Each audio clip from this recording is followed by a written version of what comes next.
Hello my friends, and welcome again to another game of the Rangers of Shadowdeep. My name is Owen Staton, and welcome to this playthrough from the Burning Light group of scenarios, the Burning Light Adventure Pack. Thank you for joining me as I bring a new party into a new world of adventure. For those of you who hasn't seen my introductory video all about this new party, please go back and watch it. I introduce all these new characters, tell you all about them, and you'll learn all about Garoon, the bringer of the dawn, and his party as they head into the Shadowdeep.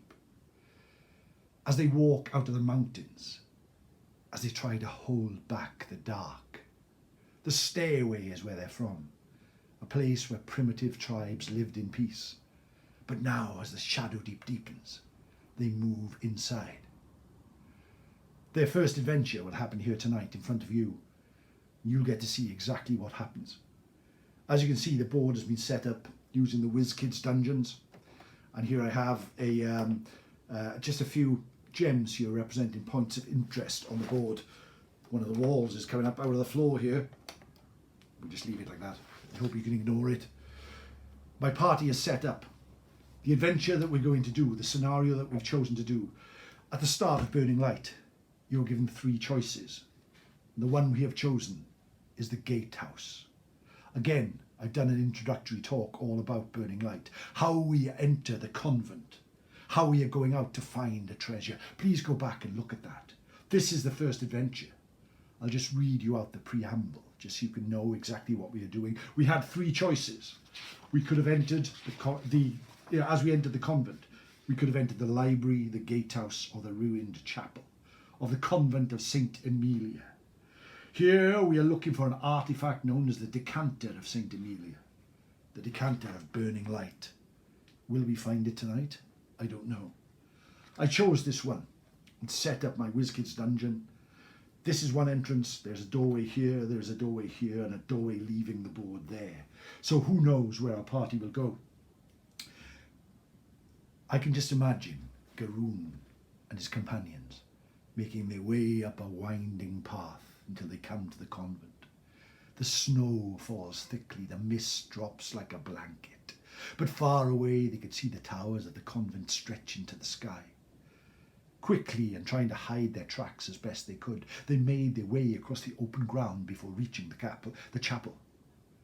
There was a great wooden door hanging on its hinges. Garoon beckoned for them all to be quiet before he moved inside.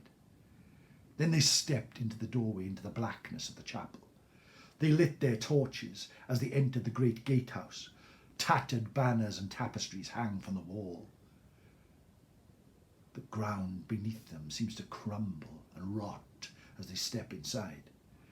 The very air seems to permeate with the darkness of the Shadowdeep as they step within.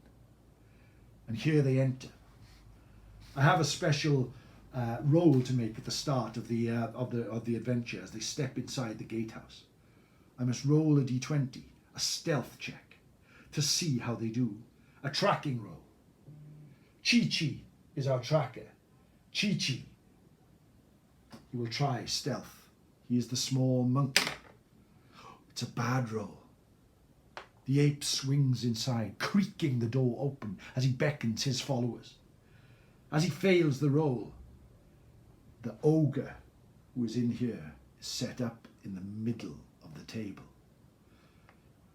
As they step within, they are greeted by a giant ogre-like creature who almost seems to have been waiting for them.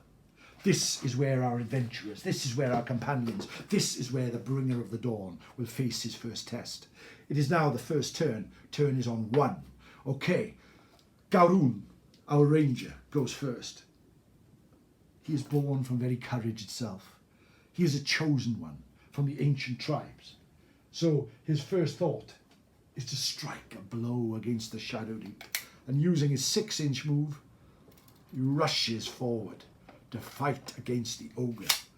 There he brings his staff, its burning light, shining in the darkness. And here he will fight the ogre. He steps forward, bravery and courage spilling forth from within, and starts to fight the ogre himself.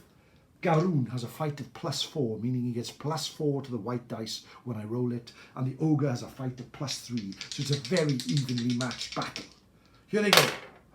Look at Garoon. He swings his staff through the air, bringing it round quickly and rolling a 16. It is a massive blow. It's almost as if the very will of the free peoples are wailing behind him as he strikes the ogre. 16. The ogre rolled a 12. It was a good blow himself, but Garoon ducked underneath his giant club and kneeled down, missing the blow, which whirls through the air. The ogre lets out a scream as Garoon hits him. +4. Okay, he rolls actually gets a 20. The ogre's armor is 12, so the ogre takes 8 hit points of damage. The blade burns against the ogre, pushing him back. He almost feels like he almost fell to his knees at that very point, but the ogre battles onwards. Chi-Chi is still within Garoon's realm of influence, but he is not a fighter. Chi-Chi is a rogue, and Chi-Chi uses both his moves to make his way to this point of interest, rushing and scurrying across the floor. He makes his way quickly to the treasure, shining, gleaming in front of him, and there he reaches it. This is point C on the scenario map. Point C, where we may find some treasure, where we may find maybe the decanter of St. Amelia. Let's find out. It's actually a body.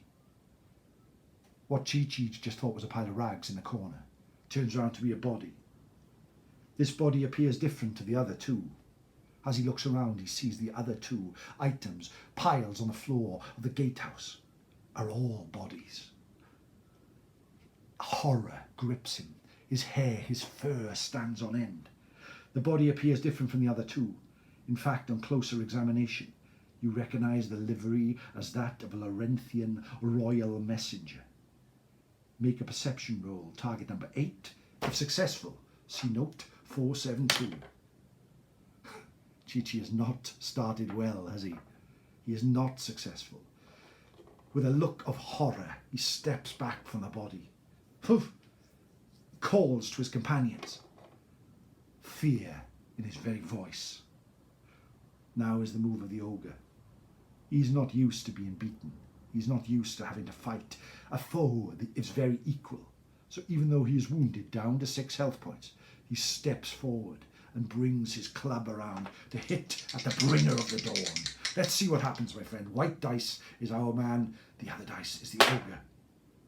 The ogre comes in with a score of 12 to Garoon's score of 7. He strikes back and strikes back strongly, but only with a 12. Our armour is 11, so it's a grazing blow against Garoon. His 18 hit points are down to 17, but a bruise, but a small cut, but a flesh wound. He is pushed back, however, away from the great foe. Great battle is occurring right in front of us, my friends. I just pray that we are victorious. Kopet, thunder calls. Here he goes. He is Garoon's mentor. Found him as a child, brought him up, made sure that he lived, otherwise he would have been eaten by wolves and worse. He sees the gap between his apprentice and the ogre, brings up his bow, takes a shot. Only seconds does this gap appear.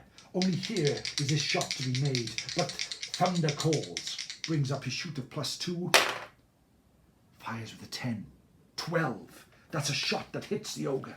The arrow flies through the air in order to hit the ogre. However, it is not a great hit for armour 12. It just glances off the ogre's armour. Here we have Chi-Chi has moved. Thunder calls. Kopet has moved. Zol, the barbarian, maybe the greatest warrior amongst us, charges forward to aid the bringer of the dawn, bringing his spear into battle with the ogre. Again, he has a fight of +4. This goes to 9, 13 against the ogre's 2. That's another hit point against the ogre. 9 hit points against the ogre. He staggers back, but it is only a flesh wound. It does not do any great damage as Zol rushes forward to fight this great foe. Creever, swordswoman extraordinaire, rushes forward to fight as well. waving her blade around as she rushes in. +4 for her. But no, the ogre scores 15 to her score of 7. It's a hit for the ogre.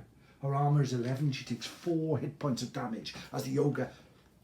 And now, he is using a two-handed weapon, so that's +2 damage. So he does +2, so 3 points of damage against Gowroon, which brings him down to 15. And Creever, her hit points are merely 12. So she takes 4 points of damage, down to 8. The ogre is battling back against our heroes, but again we will try and fight. Cream. Now she cannot find a good shot. She cannot find somewhere to look, so she rushes over to this treasure token. What will she find? She uses her action to search. Let us see what the scenario tells us at point D. The door to this room is locked, though the lock is old and rusty. Make either a pick lock roll or a strength roll to open it. She will use her pick lock skill in order to try it. She could not have done worse. Her lockpick breaks in lock, but she will try again next turn. And here we have Hellbrand, the conjurer. He himself looks for a gap in the action to see what he can do.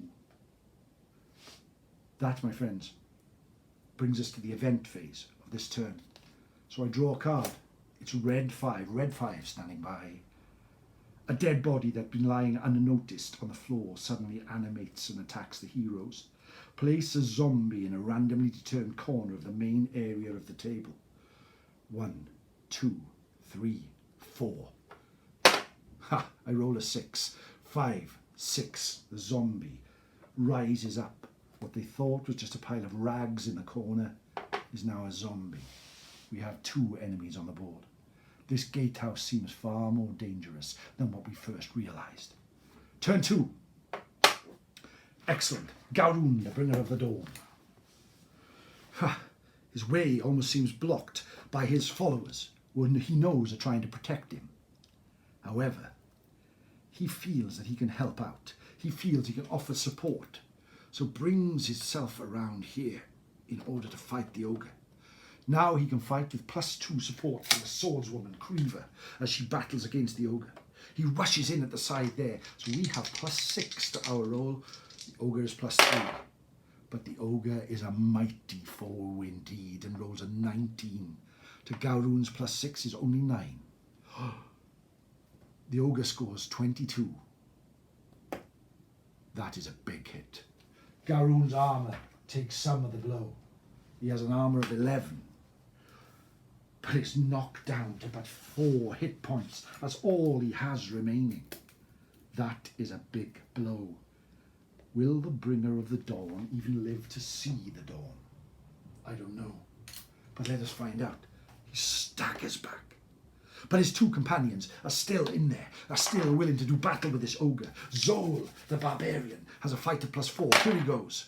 But again, look at his blow. A blow of 3 against the ogre's 15. He scores 7. The ogre scores 18.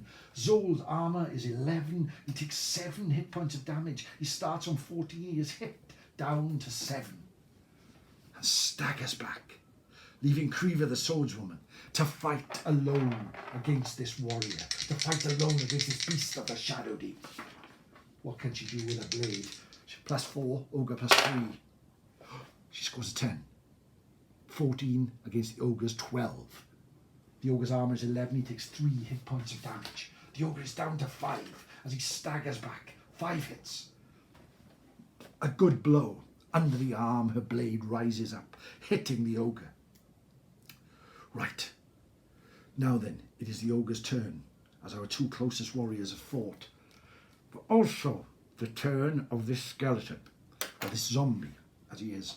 Using the Shadowdeep, he will attack the nearest foe. I think that will be our friend Thundercalls. Yes, it is. He moves in, even though the zombie moves slowly. It is a fright. It is a fright as he steps forward as Capet is taken by surprise. The zombie is, his fight is +0. His Capet's +2. 15, 17 against the zombies 9. That's a good strike for our warrior. He has scored 17, the armour is 12, that's 5 hit points of damage. He almost cleaves the zombie in 2, but he remains alive on 1 hit point. 1 hit point and battles onwards against our hero. Who knows where this will go? Oh, the ogre fights against the nearest foe. Comes forward to fight Kiva. Here he comes. This ogre has taken a lot of damage and still battles forward. But Kiva only rolls a 2. The ogre rolls 13. That's 16 against her score of 6. Her armour, Kiva's armour is, let me just check. Armour is 11. So he scored 16. She takes 5 hit points of damage, leaving her on 3 hit points. She is in a bad way as she staggers back, falls to her knees, but bravely rises up to do battle once more. Okay. Kiva brings up his bow and fires at the zombie in front of him, knowing that even a glancing blow will be enough to kill it. Well, on a roll of 1, he fires off, hitting nothing whatsoever. Here we go. Gwen, the tracker. She looks to open the doorway once more, but turns around and decides that her actions are better off taking a shot at the ogre. It's only an 8 compared to his 11 though, so no, it just misses and fires and clangs against the wall. This time we call on Hellbrand. Hellbrand the Conjurer. Ever since we entered the hallway, he's been muttering under his breath ancient spells in a language as old as the mountains and as capricious as the sea. He has muttered and memorized spells ever since he first came here. He knows exactly what to do. He knows that a magic bolt is needed to finish off this beast from a Shadowdeep. So he will try. As he casts a spell, +5 against the ogre's +3. The whole dark, gloomy room lights up as a bolt fires from his hand. 12, 17 against the ogre. It hits the ogre square in the chest, falling to the ground in agony. He squeals as his breath leaves him and he hits the floor. That's 100 experience points as well. Brilliant. What a shot. There is a sudden silence as even the zombie seems to stop, as our companions turn around and look at their saviour. Some of them doubted whether Hellbrand would even come. Some doubted whether he would ever turn up. But he did. Gwen looks across. A glance is passed between them. Something is starting to happen even here in this darkest of all places. I hope that does not undermine our party in any way. Okay. Other movements. Zol, the barbarian. What have I done with my tape measure? It's on the floor. Zol, the barbarian, moves forward 6 inches. With his first action and with his second action, checks this treasure point. What can it be? We know that it's a body, but what sort of other items are there, if anything, in the Gatehouse? Let's have a look. Here we go. Okay, here we go. This is point B, the body of another of the convent's guards. Make a survival roll. Target number 18. Wow, it's a big thing for Zol. 17, he barely does it. If not successful, see note 361. I make my way to note 361. As you approach the body, it suddenly opens its eyes, slips free of its chains and lunges at you. Place a zombie in combat with this figure. From the depths of hell, another zombie rises up to do battle with Zol. He steps back in horror. Even in his primitive language, he utters something that would be understood by anyone. The sound of terror as it rushes between him. Okay. We have others who can move here, or I think everyone has gone this turn. So we go to the event phase. The event phase of the Gatehouse. Let me just check. Let me get the scenario up here, and I draw a card. Move that one away. Red 6. A dead body that has been lying unnoticed on the floor suddenly animates and attacks the heroes. Place a zombie in a randomly determined corner of the main area of the table. 1, 2, 3, 4, 5, 6. 5. They have walked past this creature which has lain dormant in the corner. Even though our warriors are trackers beyond compare, even they are taken aback by the darkness that lies within the Shadowdeep. It is turn 3. The bringer of the dawn has a turn. What can he do? He makes his way over to this doorway, and with his second action opens the door, which is unlocked.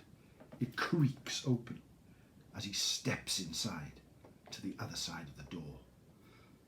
Okay. Right, it's the evildoer's turn, for our ranger has moved out of range. Okay, this zombie will move forward to fight Gwell there. And this one steps in. He is up against it now, isn't he? Right, okay, here we go. Okay, warrior, what have we got? Capet, Thunder Calls. Fight +2, zombie, fight +0. 12 to 17. It's a hit against our friend. It's a hit. He has a health of 10, but the zombie has hit him for 7 points of damage. He falls to his knees under the claws of the zombie that bite and tear at his clothes, ripping at his flesh. The second zombie fights. They're not together, so they're not supported. But this time he managed to fend that one off. He steps back from that one, which is hit back there, but this one is still doing battle. Here, this zombie fights against Zol. 3 to Zol's 1. Both of them, they were not masters. Both of them sent pitiful blows against each other, and nothing happens. Very good. Now the companions move. What do you do, companions? I believe I missed a turn with Chi-Chi, but here we go. Aiding her friend, aiding our companion. Here we have, as Creever rushes across to attack this zombie, his sword deadly whirring through the air. 18 to the zombie's 12. That causes the zombie has an armour of 11, 7 points of damage. He is ripped apart and his body crumples to the ground. She cry of triumph raises up. 100 hit experience points. Excellent, Creever. All right. And we have Hellbrand. Hellbrand steps aside here. And what can he do? He has a fireball, a +3 fireball. Again, muttering a language deep under his breath. 13, but that is a +3, so that gives him 6 against the zombie's 14. Hits the zombie for 5 hit points of damage, and it is staggered back against the wall. The flames burning at the last embers of its dying, ripped clothing. And then Creever rushes in to finish it. Can he do it? 17 to the zombie 16.